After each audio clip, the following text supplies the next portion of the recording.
Hello my dear friends, welcome to my channel English made easy by Madhavi Sharma. आज की इस video में हम फर्स्ट फ्लाइट की poem a tiger in the zoo written by Leslie Norris discuss करेंगे। Poem start करने से पहले आइए पोएट के बारे में बात करें। अ टाइगर इन द जू के पोएट लेस्ली नॉरिस हैं। इनका पूरा नाम जॉर्ज लेस्ली नॉरिस है। इनका जन्म 21 मई 1921 को हुआ था। ये एक बहुत ही फेमस वेल्श पोएट और स्टोरी राइटर थे।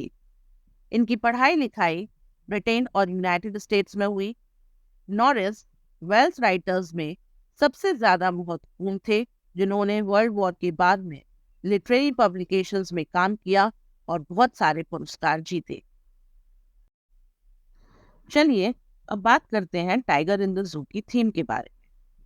देखा जाए तो इस कविता में हमें दो अलग अलग टाइगर दिखाई देते हैं, जो कि दो अलग अलग जगह पर है। एक टाइगर है जो अपने नेचुरल घर, जो कि जंगल है, उसमें रहता है, और दूसरा है जो कि चिड़ियाघर या जू में रहता है। दी हुई पोयम जू से जंगल और फिर जंगल से जू की तरफ आती है। इस पोयम में पोएट ने टाइगर के जू के एक्शंस और फीलिंग्स के बारे में बताया है। ये किसी कहीं तो अपने छोटे से पिंजरे में अपना गुस्सा और अपने सपने को छुपाए हुए है। वो जंगल में खुला रहना चाहता है, वो आज़ादी चाहता है। ये पोयम हमें दिखाती है कि कैसे जू में बंद रहकर उसका अपना व्यवहार बदल चुका है और कितनी परेशानी में यहाँ दिन गुजार रहा है। Poem a tiger in the जू। He stalks in his vivid stripes, the few steps of his cage, on pads of velvet white, in his quiet reach. He should be lurking in shadow, sliding through long grass, near the water hole where plump deer pass. ये poem 5 stanzas में पटी हुई है। Poet first और fourth stanza में दिखाते हैं कि टाइगर जू में है, वहीं सेकंड और थर्ड स्टेंजा में टाइगर को जंगल में दिखाया गया है। फिफ्थ और लास्ट स्टेंजा टाइगर को जू में होने वाली परेशानियों और दुख को दिखाता है।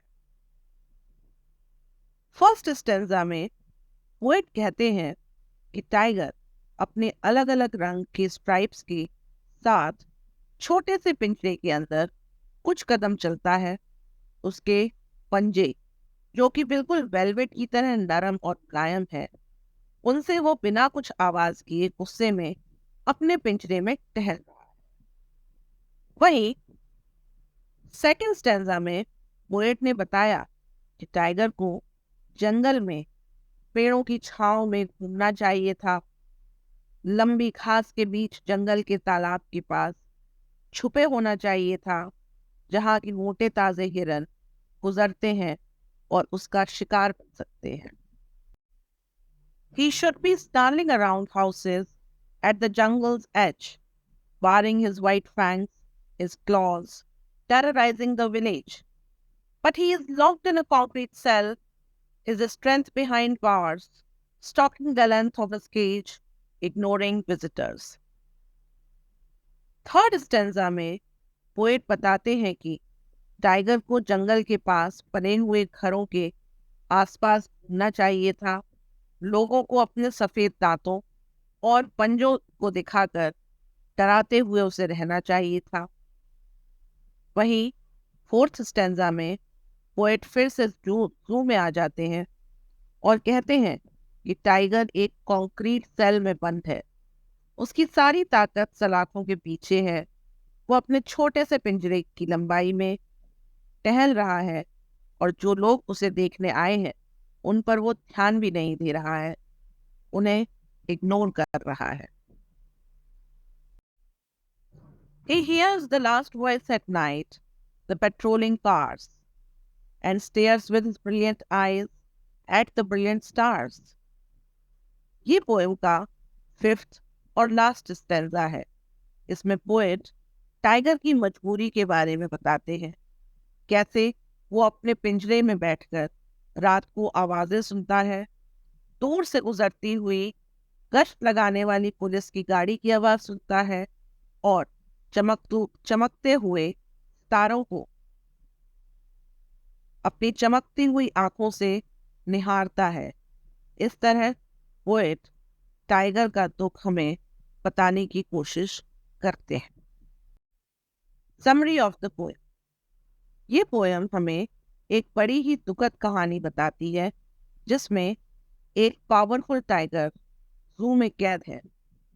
पोएम स्टार्ट होती है तो हमें पता चलता है कि टाइगर अपने उस बोरिंग से कंक्रीट सेल के अंदर सलाखों के पीछे फंसा हुआ है।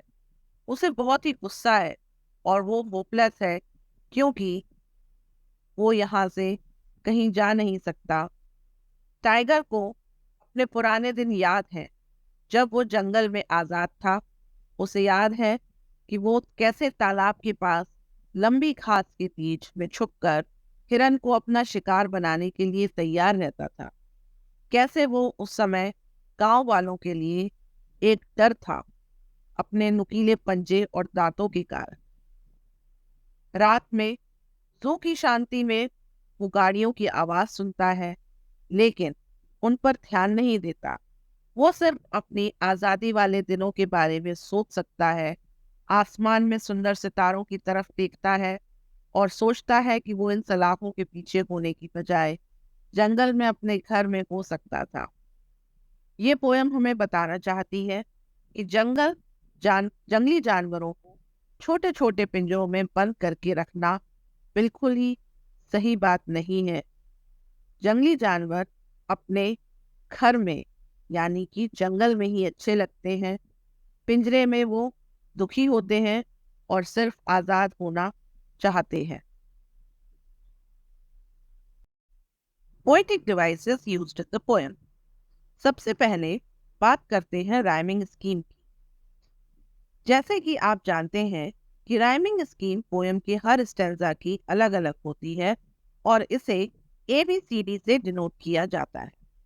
इस पोएम में दो अलग अलग राइमिंग स्कीम यूज की गई है, जो कि है ABCD और ABCD।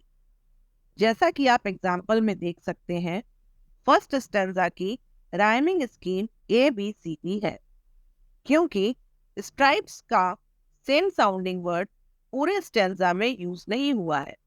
उसे हमने ए से डिनोट किया है। वहीं केज और रेज आपस में सेम साउंडिंग है, इसलिए उसे हमने बी से डिनोट किया है। वहीं थर्ड लाइन में क्वाइट बिल्कुल ही अलग है, तो उसे हमने सी से डिनोट किया है। इस तरह हमारे फर्स्ट स्टैंजा की राइमिंग स्कीम हुई ABCD। ऐसे ही सेकंड स्टैंजा में कोई भी शब्द एक दूसरे के साथ सेम साउंडिंग नहीं है, इसलिए उसे हमने अलग अलग लेटर्स ABCD से डिनोट किया है। नेक्स्ट पोएटिक डिवाइस है इमेजरी।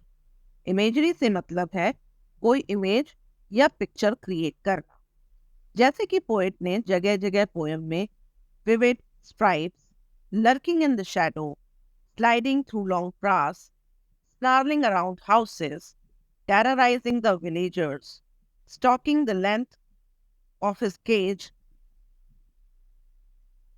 जैसे फ्रेजेस को यूज करके एक पिक्चर बनाने की कोशिश की है। उसने हमें बताया है कि टाइगर कहाँ कहाँ हो सकता है और क्या क्या कर सकता है। नेक्स्ट पोएटिक डिवाइस है सिंबोलिज्म। सिंबोलिज्म से मतलब है कि कुछ चीजों से एक भाव को दर्शाना। जैसे कि केज वर्ड से पोएट ने हमें टाइगर के इंसानों द्वारा पिंजरे में रखने की बात को दर्शाया है। वहीं स्काई वर्ड से का यूज करके फ्रीडम को दिखाया गया है। वहीं इन दोनों शब्दों को एक साथ यूज करके टाइगर की हेल्पलेसनेस को शो किया गया है।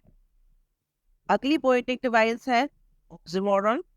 ऑक्सीमोरन का मतलब है कि लगातार दो ऐसे शब्दों का यूज करना जिनका मतलब बिल्कुल ही अलग हो। इसका एग्जाम्पल है क्वाइट रेज। क्वाइट और रेज दोनों का ही मतलब बिल्कुल अलग है। क्वाइट का मतलब है शांति और रेज का मतलब है गुस्सा। इस फ्रेज से पोएट हमें टाइगर के दबे हुए गुस्से को दिखाना चाहते हैं। नेक्स्ट पोएटिक डिवाइस है पर्सोनिफिकेशन। पर्सोनिफिकेशन का मतलब है जब हम किसी वस्तु, जानवर या पेड़ पौधे को इंसानों की तरह दिखाते हैं तो उसे हम पर्सोनिफिकेशन कहते हैं। पोयम में पोएट ने टाइगर के लिए ही प्रोनाउन का यूज किया है और उसके मन में आने वाले विचारों को एक इंसान की तरह हमारे सामने रखा है। तो इससे हमें पोएट पर्सोनिफिकेशन पता चलता है। नेक्स्ट पोएटिक डिवाइस एलिट्रेशन है। एलिट्रेशन का मतलब है जब एक ही कॉन्सोनेंट साउंड एक फ्रेज में दो या दो से ज्यादा बार आती है तो उसे एलिट्रेशन कहा जाता है। जैसे कि he should be lurking in Shadow, यहाँ एस वर्ड दो बार यूज हुआ है। ऐसे ही प्लम डियर पास, यहाँ पर वर्ड पी वर्ड दो बार यूज हुआ है। इन अ कॉन्क्रीट सेल, यहाँ सी दो बार यूज किया गया है, तो इसे हम एलिट्रेशन कहेंगे। अगला पोएटिक डिवाइस है मेटाफर। मेटाफर का यूज दो चीजों के बीच में कंपैरिजन करने के लिए किया जाता है, लेकिन यहाँ पर लाइक और एज जैसे शब्दों का प्रयोग नहीं होता। एग्जाम्पल के लिए, on pads of velvet quite phrase में टाइगर के पंजों को वेलवेट की सॉफ्टनेस के साथ कंपेयर किया गया है। नेक्स्ट पोएटिक डिवाइस रिपीटिशन है। रिपीटिशन का मीनिंग बहुत ही सिंपल है। जैसा कि हमें पता चलता है कि रिपीटिशन वर्ड का मतलब ही किसी चीज को रिपीट करना है। यहाँ पर भी पोएम में अगर कोई वर्ड या फ्रेज बार बार रिपीट की जाती है तो उसे रिपीटिशन कहा जाता है। जैसे कि स्टॉक, क्वाइट और ब्रिलियंट इस पोएम में रिपीट किए गए हैं, तो इन शब्दों में रिपीटिशन का यूज हुआ है। इसी के साथ हमारी पोएम का डिस्कशन खत्म होता है। आई होप आपको ये पोएम समझ में आई होगी और ऐसे कंटेंट के लिए ही मेरे चैनल को लाइक, शेयर और सब्सक्राइब करना बिल्कुल ना भूलें। Thank you.